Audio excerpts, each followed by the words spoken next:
चला आज अजून एक मार्क आपण वाढवूया। सायन्सचा हा इम्पॉर्टंट PYQ बघा। सजीवांना मोनेरा, प्रोटिस्टा, वनस्पती व प्राणी या 4 सृष्टींमध्ये विभाजन करणारे शास्त्रज्ञ कोण असा प्रश्न आहे। आता इथे लक्ष द्या।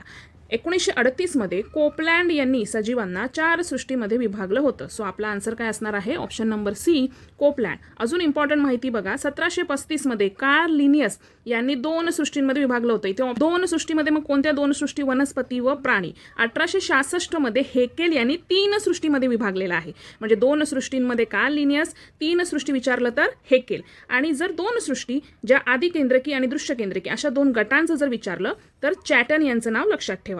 आणि महत्त्वाचे असे रॉबर्ट हार्डिंग विटाकर बघा, यांनी सजीवांची 5 गटांमध्ये विभागणी केली होती, हे लक्षात ठेवा। या धड्याचे महत्त्वाचे जे असे पॉईंट्स आहेत ते मी यूट्यूब चॅनलवरती व्हिडिओ टाकलेला आहे, तुम्ही बघून घ्या। बायोमध्ये इथे लिंक दिलेली आहे यूट्यूब चॅनलची, जा सबस्क्राईब करा आणि फॉलो केलं नसेल तर फॉलो करा। व्हिडिओला सेव्ह करा, खूप इम्पॉर्टंट अशी माहिती आहे। आणि तुमचे जे मित्रमैत्रीण असतील जे अभ्यास करत आहेत त्यांना सुद्धा हा व्हिडिओ शेअर करा।